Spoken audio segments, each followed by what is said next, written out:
اگر آپ کو ایمان اور یقین حاصل ہو تو پھر دعا کریں اللہ اس پر استقامت عطا فرمائے، پھر اس پہ ڈٹ جائے۔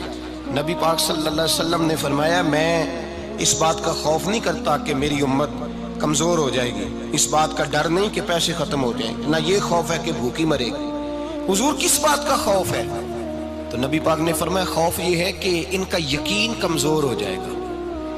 یاد رکھیں اگر اعتبار نہ ہو تو گھر نہیں چلتا، تو اگر اللہ رسول پر یقین کامل نہ ہو تو پھر بندہ مسجد نہیں آ سکتا، پھر اس کا دین نہیں چلتا، پھر اس کے لیے مشکل ہے نماز، پھر اس کے لیے مشکل ہے راہ خدا میں خرچ کرنا۔ میرے نبی پاک نے فرمایا یوں نہ کہا کر کہ یا اللہ چاہے تو دے چاہے تو نہ دے، جب مالک سے مانگ تو کہا کر یا اللہ تجھی سے مانگنا ہے، میں لے کے اٹھوں گا، تو مجھے دے گا۔ فرمایا جتنا تیرا یقین کامل ہوگا اتنا ہی اللہ تجھے جھولی بھر کے عطا فرمائے گا۔ کمزور سا مسلمان، لڑکھڑاتا سا مسلمان دیکھتا ہوں کرتا ہوں، اور یہ بھی نہ دیکھا کریں بھائی ایمان یقین کو استقامت کے درجے پہ لیں، یہ نہ دیکھا کریں کہ وہ کیسے دے گا، وہ کسی وسیلے کا محتاج نہیں ہے، وسیلے کو پسند کرتا ہے، پر وسیلے کا محتاج وہ بغیر وسیلے کے بھی دے دیتا ہے۔ ہر آدمی ماں باپ کے ذریعے پیدا ہوتا ہے، اگر پیدا کرنا چاہے تو جناب عیسیٰ کو بغیر باپ کے پیدا کر دیتا ہے، اگر پیدا کرنا چاہے تو حضرت آدم کو بغیر ماں اور باپ کے پیدا کر دیتا ہے۔ جب یقین رکھیں، یقین قرآن مجید پڑھیے، حضرت موسیٰ علیہ السلام فرعون کے دربار میں کھڑے ہیں، چاروں جانب دشمن ہی دشمن ہے، جادوگر آ گئے، انہوں نے سانپ چھوڑے، حضرت موسیٰ کے ہاتھ میں ڈنڈا تھا۔ حضرت موسیٰ کہتے ہیں یا اللہ کیا کروں؟ تو اللہ تعالیٰ نے فرمایا اپنا عصا پھینک دو۔ کہنا چاہیے تھا نا کہ یا اللہ ایک ہی تو شے ہے، اتنے سانپ ہے، بچانے کے لیے ڈنڈا ہے وہ پھینک دوں؟ ڈنڈا پھینکا جاتا ہے، سانپ کو دیکھ کر کے قابو کیا جاتا ہے۔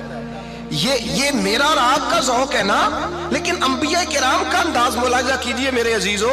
اللہ فرماتے ہیں ڈنڈا، اے موسیٰ ڈال دے اپنا عصا۔ پہلے نہیں فرمایا کہ سانپ بن جائے گا، فرمایا بس تو ڈال دے۔ میں اور آپ ہوتے ہیں تو سام سامنے ہے، ڈنڈا ہاتھ میں ہے، ہم کہیں گے عجیب بات ہے، یہی تو دفاع کی چیز ہے، اسی کو ڈال دوں تو بچوں گا کیسے؟ کہا ڈال دو، تو حضرت موسیٰ نے ڈال دیا، کہا میرے رب کا حکم ہے تو میرے لیے بہتر ہی ہوگا۔ اللہ فرماتے ہیں جب موسیٰ نے ڈالا تو میں نے اس ڈنڈے کو، اس عصا کو اژدہا بنا دیا۔ اب کبھی عصا بھی اژدہا بنے، کبھی چھڑی بھی بہت بڑا اژدہا بنی ہے، لیکن قرآن کہتا ہے جناب موسیٰ نے ڈالا تو اللہ نے اژدہا، بلکہ اس سے پیچھے چلیے، عورتیں کمزور یقین کی ہوتی ہیں نا۔ جناب موسیٰ پیدا ہوئے تو اللہ فرماتے ہیں میں نے موسیٰ کی ماں کے دل میں بات ڈالی، ماں کے دل میں، صندوق میں ڈال کے تو اس کو دریا میں بہا دے۔ اور بھائی صندوق میں کہہ سکتے ہیں نا آکسیجن کیسے جائے گی، اور دریا میں بچے بچنے کے لیے ڈالے جاتے ہیں کہ ڈوبنے کے لیے ڈالے جاتے ہیں؟ ماں کے دل میں یقین کمزور نہیں تھا ماں کا۔ انبیاء کے ماں باپ موحد ہوتے ہیں، دین کو ماننے والے، ماں کے دل میں اللہ نے بات، اللہ قرآن میں کہتے میں نے وحی کی، میں نے القاء کیا، میں نے بات ڈالی۔ حضرت موسیٰ کی ماں کہتی ہے میں نے ڈال کے نا سمندر میں بیٹا، میں نے سمندر میں بیٹا ڈال کے صندوق میں بند کر کے رب کے حوالے کیا۔ آپ فرماتے ہیں میرے مالک کا بھروسہ کیا تو پھر میرے مالک کا کام دیکھو، کمال دیکھو، میں نے دریا میں ڈالا، اللہ نے فرعون کے گھر میں میرے بیٹے کی پرورش کرا دی۔ یہ یقین کہ حضرت موسیٰ کے پاس قوم آئی، قرآن پڑھیے، کہ جناب پانی چاہیے، وَإِذِ اسْتَسْقَىٰ مُوسَىٰ لِقَوْمِهِ، موسیٰ نے اپنی قوم کے لیے پانی مانگا، ہم نے کہا فَانْفَجَرَتْ مِنْهُ اثْنَتَا عَشَرَةَ عَيْنًا، اپنا ڈنڈا پتھر پہ مارو۔ عقل والا آدمی ہوتا تو اڑ جاتا، کہتا یا اللہ پتھروں سے بھی کبھی پانی نکلا ہے؟ اضرب بعصاک الحجر، مارو پتھر پہ ڈنڈا۔ اللہ کے نبی نے منٹ نہیں لگایا، ٹھا کر کے ڈنڈا لگایا، فَانْفَجَرَتْ مِنْهُ اثْنَتَا عَشَرَةَ عَيْنًا۔ اللہ فرماتے ہیں جناب موسیٰ نے ایک عصا مارا، میں نے 12 چشمے جاری کر دیے۔ تو لے تو اللہ کرتا ہے، اللہ کہتا ہے پڑھ نماز روزی دوں گا، کہتا ہے سوچتا ہوں۔ اللہ فرماتے ہیں آجا مسجد میں تیرا ہو جاؤں گا، کہتا ہے دیکھتا ہوں۔ رب فرماتا ہے تو میرے محبوب کی غلامی کر، میں تجھے محبوب بنا لوں گا۔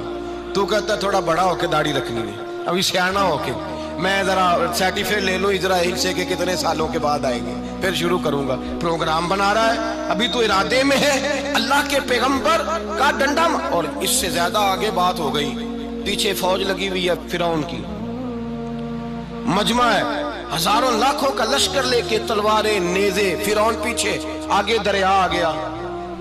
حضرت موسیٰ علیہ السلام کھڑے ہیں، اب کدھر جائیں؟ اللہ پاک نے فرمایا مارو ڈنڈا۔ کہاں؟ پانی پہ ڈنڈا مارو۔ اب حضرت موسیٰ علیہ السلام پانی پہ ڈنڈا مارے تو پانی ابھرے گا، اس سے زیادہ کیا ہوگا؟ پہلے پتھر پہ ڈنڈا مروایا تو پانی نکلا، اب پانی پہ ڈنڈا مروایا فَإِذْ فَرَقْنَا بِكُمُ الْبَحْرَ فَأَنْجَيْنَاكُمْ وَأَغْرَقْنَا آلَ فِرْعَوْنَ۔ اللہ فرماتے ہیں موسیٰ نے پانی پہ ڈنڈا مارا تو میں نے پانی میں رستے بنا دیے۔ ایک جگہ ڈنڈا مارا تو پانی نکل آیا، دوسری جگہ عصا مارا تو پانی خشک ہو گیا، 12 چشمے بن گئے، 12 رستے بن گئے دریا میں سے۔ حضرت موسیٰ علیہ السلام گزر گئے اور اللہ فرماتے ہیں فرعون بھی آیا تو اسے میں نے غرق کر دیا، اور وہ کھڑا دیکھتا ہی رہ گیا کہ بنا کیا ہے۔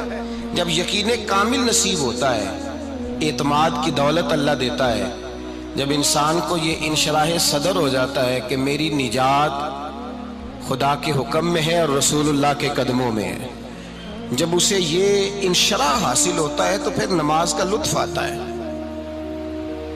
غور کیجئے کیا جملہ کہہ دیا میں نے، پھر اسے نماز کا پھر اسے نماز بوجھ نہیں بلکہ نماز نہ پڑھے تو اس پر بوجھ ہوتا ہے، پھر قرآن مجید اس کی روح کا ساتھی ہو جاتا ہے، پھر عبادات، تقوی، پرہیزگاری، پھر وہ ایک سنت کے چھوٹنے پر پریشان رہتا ہے جب یقین کی دولت نصیب ہوتی ہے۔ قرآن مجید فرقان حمید نے کہا ایمان لاؤ تو پھر ایمان پہ ڈٹ جاؤ، مسلمان بنو تو پھر اسلام پر۔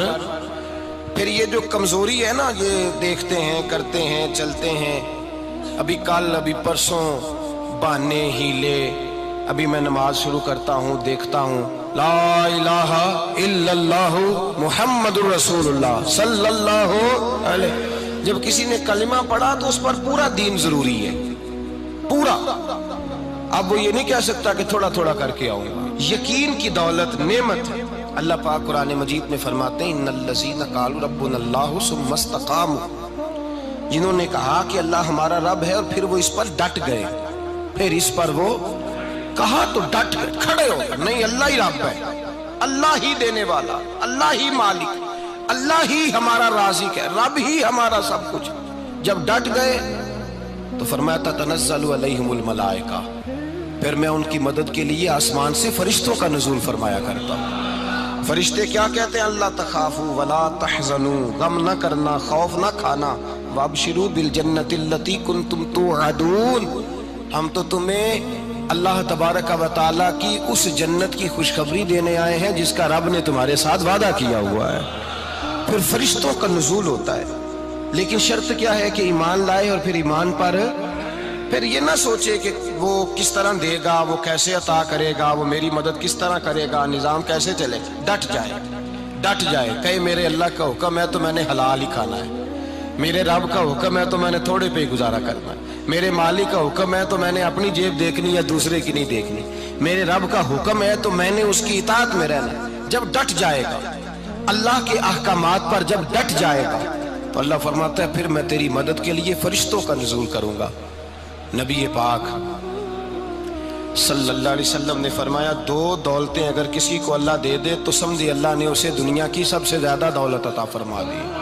یا رسول اللہ وہ کون کون سی چیزیں ہیں؟ فرمایا ایک جس شخص کو اللہ نے معاف کرنے کی دولت عطا کر دی، جو معاف کرنے لگ گیا، جس کی طبیعت میں درگزر آ گیا، جو معاف کرنے لگا، غلطیاں معاف کرنے لگا، جس کو ایک دولت یہ مل گئی۔ اور دوسرا میرے مصطفیٰ نے فرمایا جسے اللہ نے یقین کی دولت عطا فرما دی، جس کو یہ 2 دولتیں مل جائیں، ایک درگزر کرنا، دوسرا رب رسول پہ یقین کامل رکھنا، اسے کائنات کی ہر شے مل گئی۔ میرے نبی پاک نے فرمایا جب بھی دعا مانگو خدا سے یہ 2 نعمتیں مانگا کرو، عرض کیا کرو اے اللہ درگزر کی دولت عطا فرما، اے اللہ تو ہمیں یقین کی دولت عطا فرما، ایمان کی قوت اور پختگی نصیب فرما۔ میرے بھائی حضور نے فرمایا مانگ کے لو۔ کمزور ایمان والا شخص کسی کام کا نہیں ہوتا۔